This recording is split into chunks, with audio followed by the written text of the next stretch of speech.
السلام عليكم اخواني اخواتي، مرحبا بكم معنا اليوم في وصفه جديده وفيديو جديد ان شاء الله. اليوم غنقدموا معكم ان شاء الله كيكات صغار بالليمون. غادي نوضعوهم في هاد القوالب هادو كما كتلاحظوا معايا. يمكن لكم كذلك تستعملوهم في قالب كبير عائلي، كيرجع لكم يعني اختيار لكم. هنا غادي نوضعوا واحد القوصه ديال الملح، غادي نوضعوا هنايا واحد الكاس الا ربع ديال السكر. الاحسن يكون السكر الحبيبات ديالو يكونوا شويه صغار.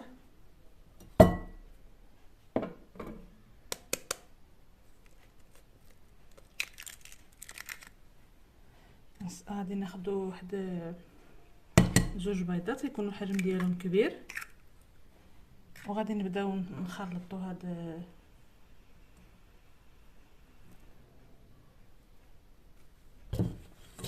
غادي نخلطوا البيض مع السكر مزيان.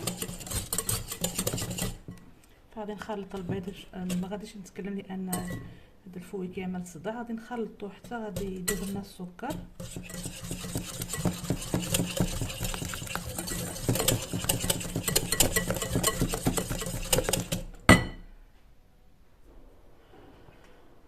فانا من بعد ما خلطت داك السكر حتى داب، غادي نبقى نضيف باقي المكونات. غادي نضيف واحد كاس الا ربع ديال الزيت حتى هو بحال الكاس ديال السكر، وغادي نبقى نخلط حتى غادي يختفي لنا هذاك الزيت. غادي ندمج لنا مع باقي المكونات. انا نخلط مزيان وغادي نكملوا بقيه الوصفه.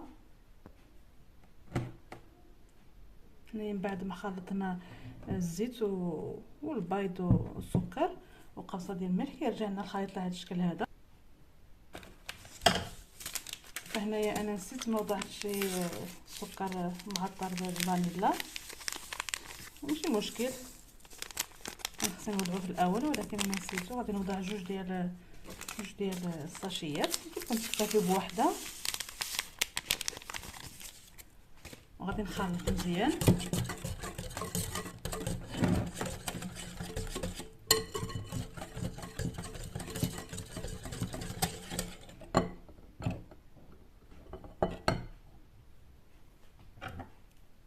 غناخذ هنايا واحد الكاس صغير ونص، تقريبا نصف الكاس ديال الكاس اللي عبرنا به.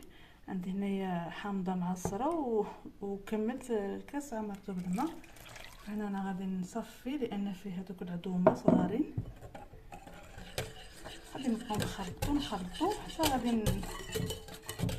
نضيفو المكونات كاملين.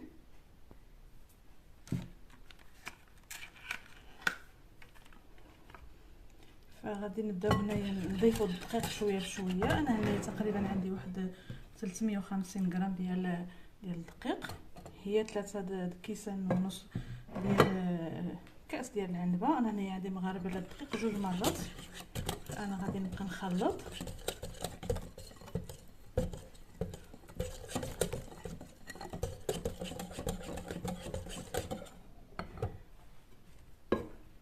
غادي نبقى نضيف شويه بشويه.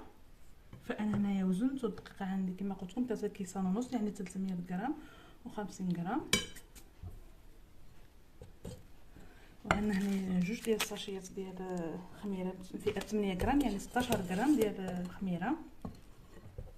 ممكنكم تستعملوا اللي فيها 7 غرام، يعني 14 غرام ماشي مشكل.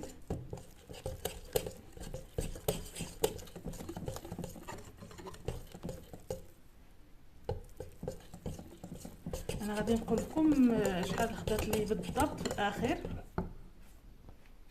فهنا في الاخر انا غادي نضيف هنا جوج ديال الخمارات. نجيبوا واحد المصفات وغادي نضيفوا هاد الخمارات جوج. الخماره كنخليوها او الخميره ديال الحلوى او البيكنج باودر كنخليوه هو اخر حاجه كنضيفوها.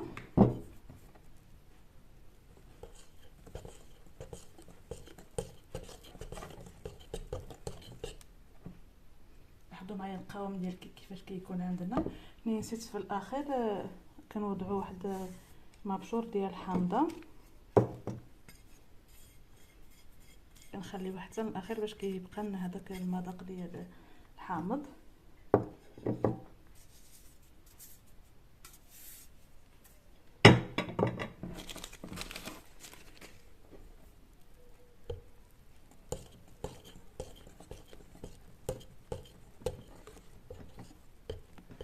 كما قلت لكم في الاول يمكن لكم توضعوا في هذه القوالب هادو فرديين، دهنوهم بالزبده ورشوهم بالدقيق، او توضعوهم في قالب يكون كبير. ففي الاخير هنايا كنضيف واحد الملعقه، نسيت ما قلت لكم شي ملعقه ديال الخل، حتى هو كيعطيها واحد الخفه من هذا الكيك ديالنا.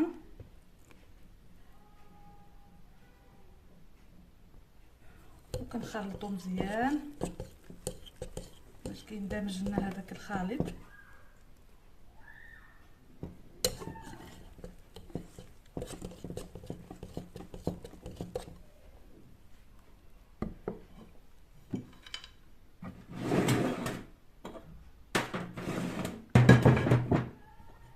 هنايا انا خديت قوالب كنت دهنتهم بالزبده كما قلت لكم، وضعتهم في الطاوله، عطيتهم فران. غادي ناخذ يا اما بوش اولا ملعقه وغادي نبقاو نعمرو.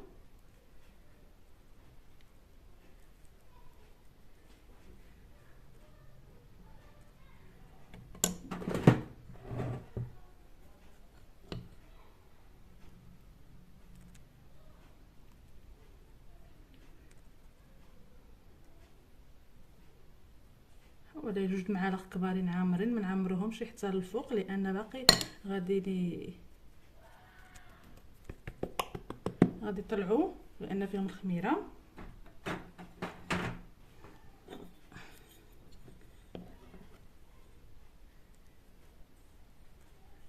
فانا غادي نستمر على هذا الشكل هذا، غادي نعمر القوالب اللي عندنا. كما قلت لكم في الاول يمكن لكم تعملوا في قالب كبير.